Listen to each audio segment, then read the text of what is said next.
Welcome back to Medusa Kitchen.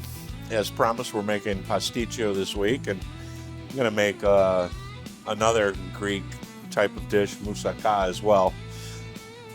What I've got going here is 2 cups of small diced onions with a tablespoon or so of olive oil, and I've got those going. Those are sweated, they're soft now, so I'm going to add the seasonings. Add 2 teaspoons of cloves, a tablespoon of cinnamon, a tablespoon of allspice,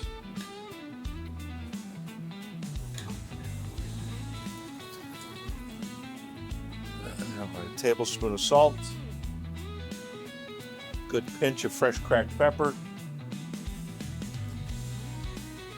a tablespoon of garlic. I've got my heat on high now. I'm going to get these spices revived by getting it in this oil with the onions.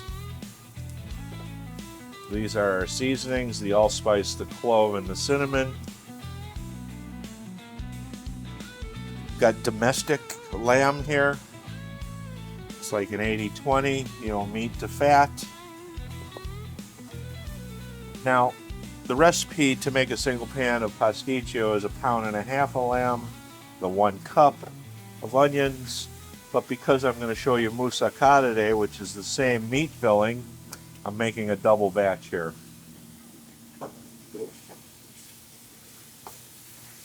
So we want to get this cooking. And that lamb is going to release some liquid. If you wanted, you could use beef for this if you want. If you have family members that don't like lamb, it's okay. The lamb just gives you that authentic savory lamb flavor. All right, now while that lamb is cooking, we're going to start our cream sauce for the top of a Pastitsio. I've got 8 ounces of unsalted butter. We're going to get that melted. This is frying up nicely.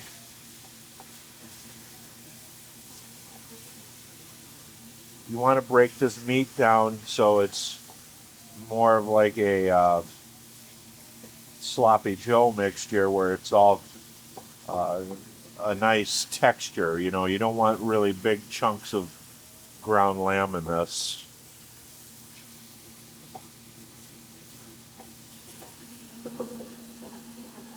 We've got our butter melting here. We always start our bechamel like that. We're going to be putting into that bechamel some onions, some bay leaf, 1/2 teaspoon of white pepper,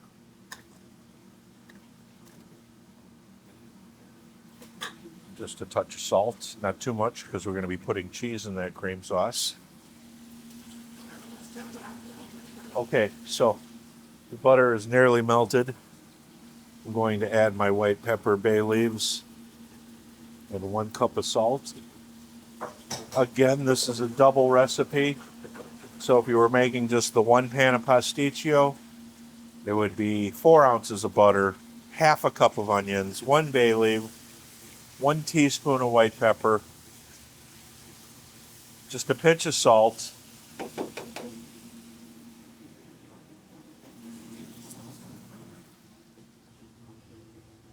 and a touch of nutmeg.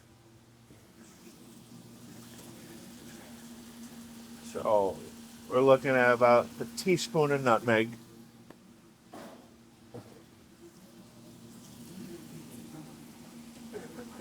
Got our onions, our white pepper, bay leaf, nutmeg.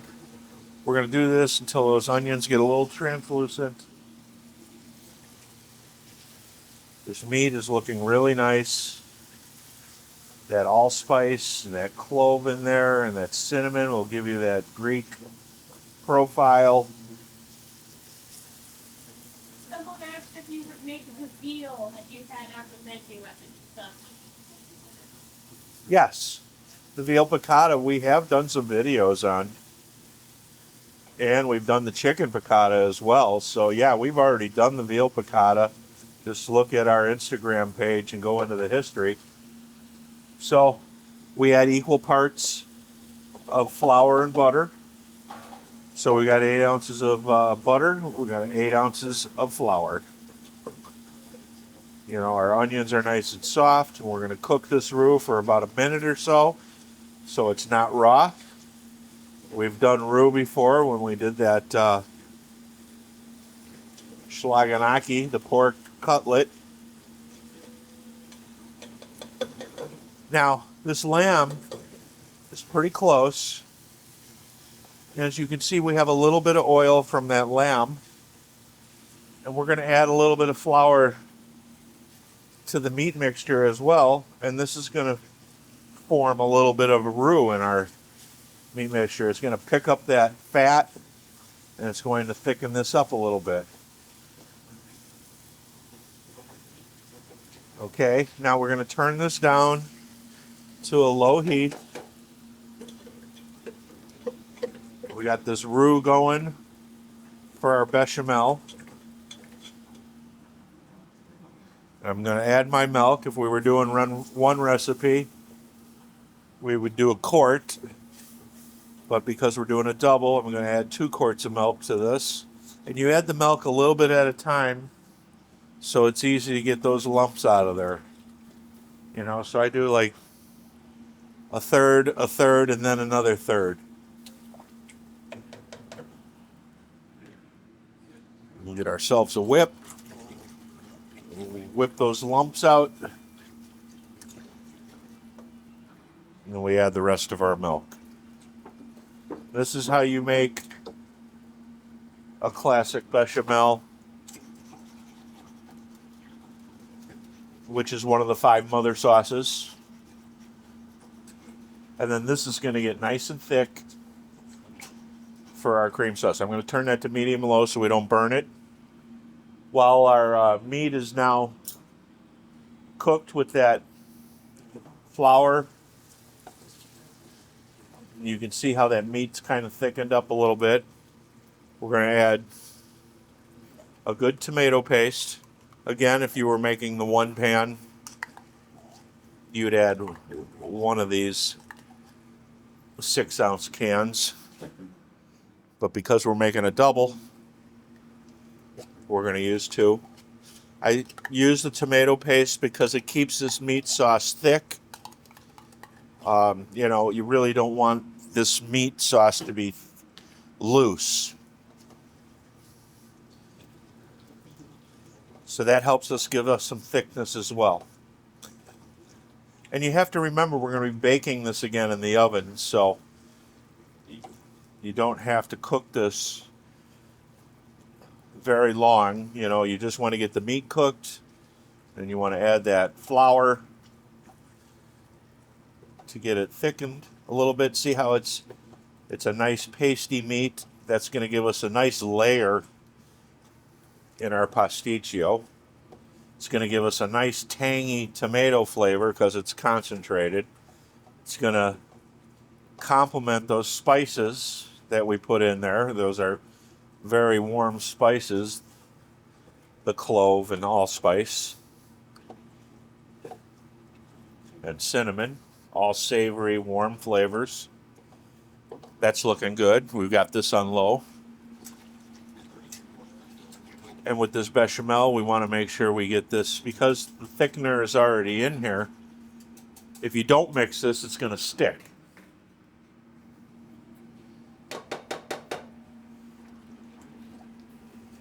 So we make sure we keep that bottom clean. I'm just going to turn the heat down just a touch, so I don't want to scald it. I don't want to brown this on the bottom of the pot. I would typically use a copper stainless steel pot, but all I had available today was my aluminum pot. I keep most of my good potware, cookingware at home.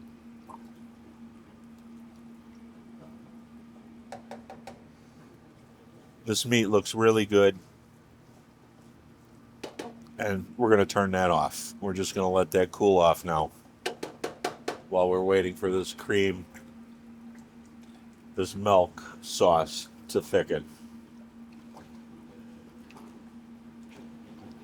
And I can feel it on the bottom of the pan. It's starting to thicken up, because when that milk starts to get hot, that's when we're going to start getting some thickness. While we're waiting for that, I've got 4 egg whites. And when I make this pasticcio, I separate eggs. I use the yolks to enrich in the cream sauce, as well as when it's baked, it sets up that cream sauce into a nice firm layer. With the egg whites, I mix this until the whites are broken up and it just starts to foam. And that way we know that we'll get a good coverage on our pasta with this.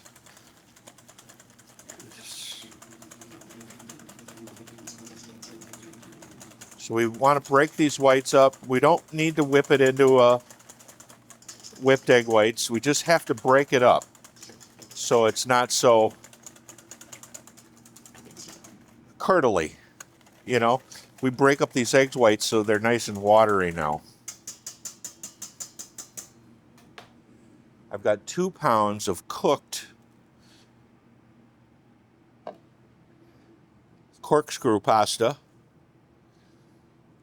and a half a cup Parmesan Reggiano. And I mix this pasta with the egg whites. And that's going to make a layer of pasta on the bottom of our pasticcio, and it's going to make sure that that sticks together.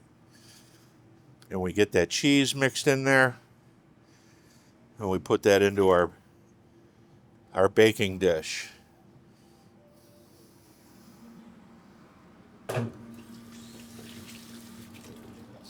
I'm going to keep this bowl because I'm going to temper my cream sauce. So I'm just going to use this bowl. No need to rinse it out. I've got 8 egg yolks in there. I could feel this bechamel. You can probably see that it's starting to get a little bit thick now too as well. I've got a little bit of nutmeg in here, a little white pepper. If you wanted, you could use a little splash of white wine. My mother never used wine, she just used milk. My dad used to like to use half and half, so if you wanted creamier, you can. You know, I have to be honest with you, I had about 1.5 quarts of milk and I added 16 ounces of heavy cream to it, so I basically have got the half and half going here. As you can see, that's starting to thicken up. And we'll cook this until it comes to a simmer. We'll know that that roux has done its job. Now, for the moussaka, what I've done ahead of time is I've taken some potatoes and I've peeled them and I pan fried them until they were just done.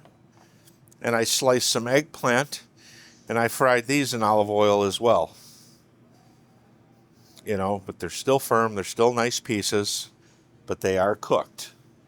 And so is the potato. See? That's just nice. So we're going to line the bottom of our baking pan with potato for the moussaka.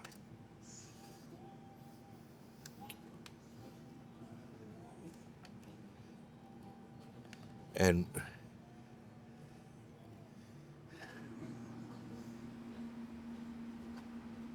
always keep an eye on this cream sauce. You don't want to scald it.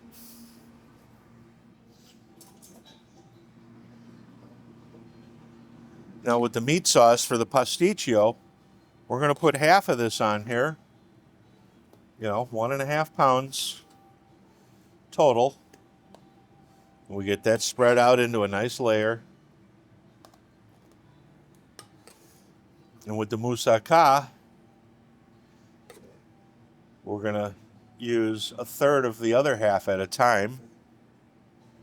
Get that on our potatoes. Those potatoes are going to suck up all that lamb juice, lamb fat, those seasonings. And then we're going to put a layer of the cooked eggplant.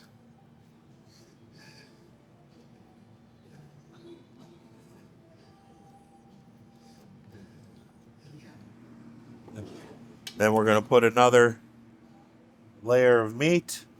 You know, and on this we don't use cheese like the Italian version of lasagna. This is just meat, vegetables, potato.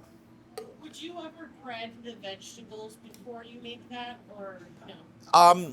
What I would do if you want to put a coating on the eggplant, all I would do is flour an egg and then fry it that way, no bread.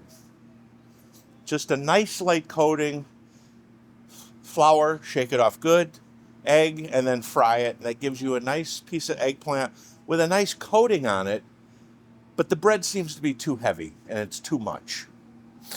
As you can see, Zach, see how this bechamel has now come to a boil? See how nice and thick that is?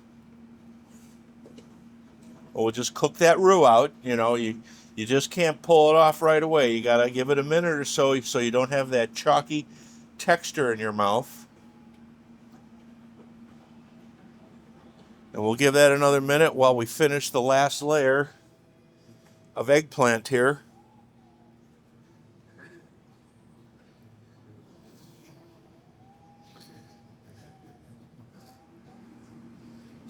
And then the last third of our 1.5 pounds of our seasoned ground lamb with tomato.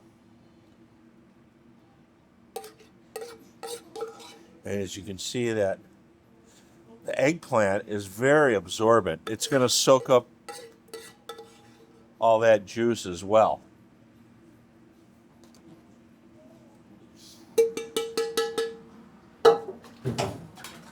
Now, this bechamel is cooked. And what I'm going to do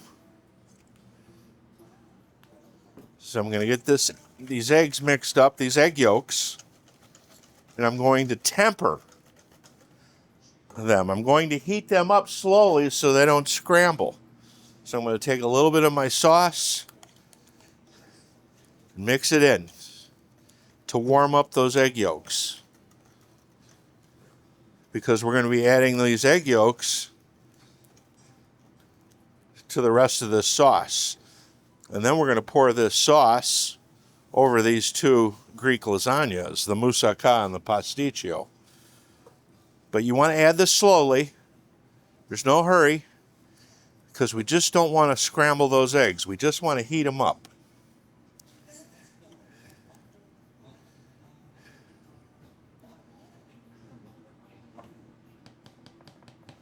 Now we can add this back to our cream sauce now that those eggs are tempered. And we mix that in. Now you can put cheese in this sauce if you want. Also, you can, when you serve the pasticcio, I take the bay leaves out. When you serve the pasticcio, you can either top it with my pomodoro sauce or that parmesan sauce we made last week for the crepes. You know, see how this is nice and thick? The eggs are in there. It's nicely seasoned. Just make sure it's okay. Check it for salt. A little bland yet, so we're going to add a little bit of salt, about 2 teaspoons. You have to remember you don't want to over-season anything because you got so many components here. You know, that meat's got lots of flavor and seasoning. You got the cheese on the pasta. So, you know, you use about 1 quart, 5 cups to a pan.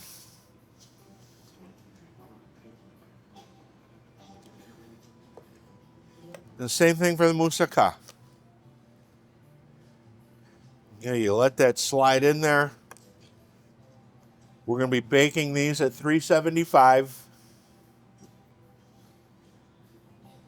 everything is already cooked. So basically, like lasagna, you're just going to bake it so it can set. 375. And you're going to let it sit like any other normal lasagna for about half an hour to an hour so it can set. So when you cut it, it stays together and doesn't fall apart.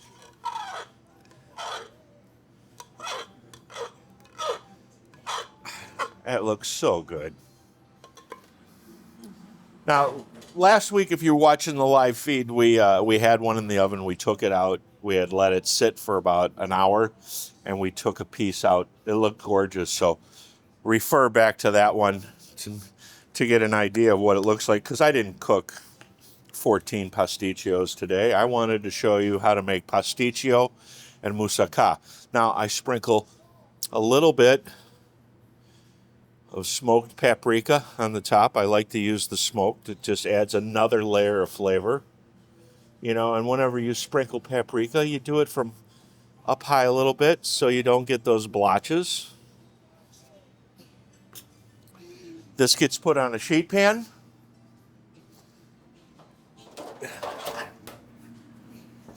I like to put a piece of paper on it just in case we get a little boil over.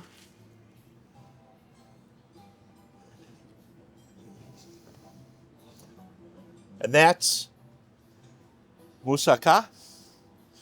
And this one is Pastitsio. They're very involved. You cook 3 separate items, and then you build your Greek casserole. These you can make and refrigerate without baking. These you can make and freeze without baking. And then when you're ready, you pull it out if it's frozen a day ahead of time to slack and temper, which we've done for tomorrow. We've got Pastitsio as a special tomorrow. These are exactly what I just made, but tomorrow they'll be thawed out, and I'll bake them, and then I'll let them sit for about 40 minutes. And we'll cut them in 4. So we give... Let it sit for 40. Because, like lasagna, it needs to cool off and set. If you try to scoop out of there right out of the oven, you can, but it'll fall apart. The layers won't be so distinctive, okay? You want to be able to see the layer of pasta, the layer of meat, the layer of cream sauce. You know, when it's coming right out of the oven, that cream sauce is still really hot and still has a little bit of looseness to it. But as it sits, it'll stiffen up. And the same thing with the moussaka. That eggplant, very soft when it's hot. And if you scooped it out right away, it's edible. You can eat it. It's just not going to look very attractive. It's just going to look like a pile of food. And you don't want that. You want your food to look nice, clean edges, nice, separate layers. But I mean, besides cooking the pasta, which takes me 10 minutes, you know, I cook a minute less than what I want to cook it for because we're baking it again. Did you have a question, hon? No? But this is how to make pasticcio and moussaka. It's very easy, as you can see. I just whipped this together in 15 minutes, besides cooking the pasta ahead of time and cracking my eggs ahead of time. This is easy to make. And you can freeze it. And you can cook it and freeze it. How long will it keep for the freezer? In the freezer, this is good for 4 months. You know, now, I don't know why you would want to make it 4 months ahead of time, but you could. But I suggest if you are going to freeze it right now, then let it slack out in the refrigerator for a day. Don't try to bake it frozen. Don't try to rush thawing it out. Let it go a day in the refrigerator. Let it unfreeze, and then bake it.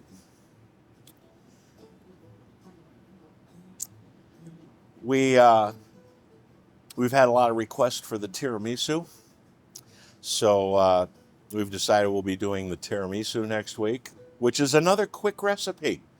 It's all about technique and folding in 4 items that are whipped, and it goes together in 15, 20 minutes.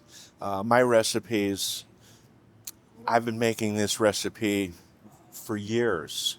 I make it every Easter. My cousins make pans of this every Easter. It's